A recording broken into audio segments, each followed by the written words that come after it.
La Société québécoise de la schizophrénie, c'est une ressource pour apprivoiser la schizophrénie. C'est de l'information pour mieux comprendre la maladie, puis c'est aussi de l'entraide pour mieux vivre. Notre mission, c'est de contribuer à l'amélioration de la qualité de vie des personnes touchées par la schizophrénie, que ce soit les personnes qui vivent avec cette maladie et ou les membres de l'entourage. On fait beaucoup de choses à la SQS. On fait des activités éducatives et de soutien. On fait des activités de sensibilisation et d'information. On contribue aussi aux politiques gouvernementales, puis on participe à la recherche scientifique. Vous voulez vraiment le meilleur pour votre proche et je pense aussi pour les proches des autres personnes ici parce que vous êtes un petit groupe. Je pense sur l'heure du dîner, je vous ai entendu parler, partager, tout ça. Je pense que vous êtes en train de créer des liens. À la SQS, on offre des services directement aux personnes par le biais d'interventions psychosociales, de groupes d'entraide, mais aussi beaucoup d'écoute active. On intervient auprès des membres de l'entourage, mais également auprès des personnes qui vivent avec cette maladie. Et ces services-là sont offerts par des intervenants psychosociaux et ou des pères aidants, des personnes qui ont un savoir expérientiel, qui utilisent ce savoir-là pour redonner espoir à ces personnes. Puis, as-tu passé une belle semaine? Peux-tu me conter ton bon et ton mauvais coup de la semaine? Ah, mon bon coup, samedi passé, j'étais allé avec mon club de photographie, il y avait la sortie. J'ai commencé à avoir des troubles de santé mentale à partir de l'âge de 22 ans.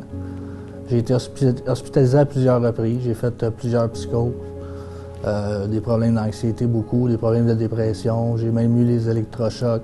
À chaque 2 semaines, je vais à l'unité ici à l'Institut au 404.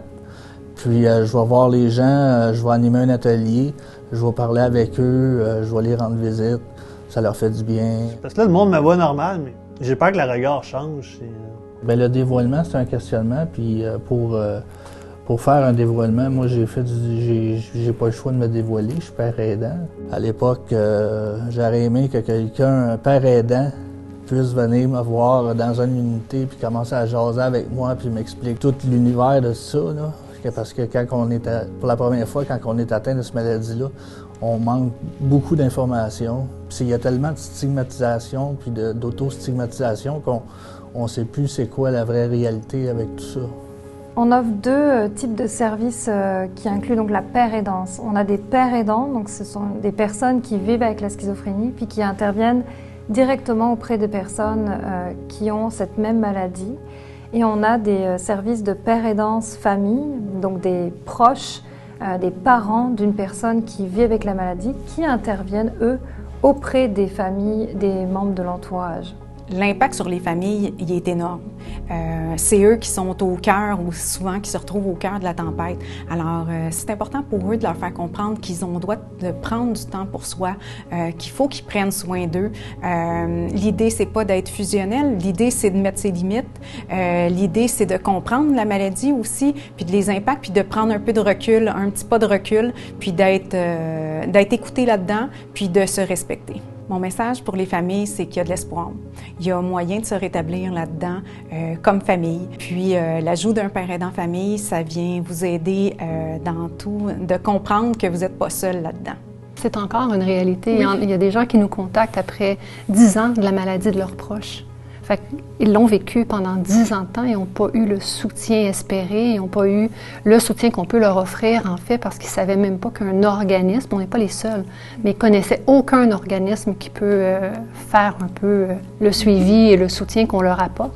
Puis c'est aussi de les diriger vers les meilleurs organismes qui répondraient le mieux à leurs besoins, que ce soit en termes d'hébergement, que ce soit en termes de centre de jour.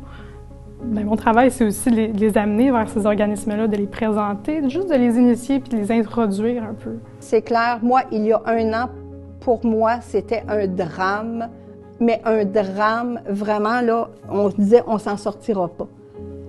Puis, très rapidement, la formation nous a ouvert, là, vraiment, en disant, bien, finalement, c'est peut-être pas si pire que ça. On chemine, c'est pas facile, à tous les jours, on est bien accompagné, on a les bons outils. Bien, j'avoue que ça va bien. On a développé un site qui s'appelle le Référoscope. Ça, c'est un outil pour aider à observer et à agir, puis voir c'est quoi les symptômes précurseurs. Si on s'inquiète pour une personne, bien, on peut remplir ce questionnaire-là pour nous aider à nous orienter, dans le fond, si nos inquiétudes sont fondées.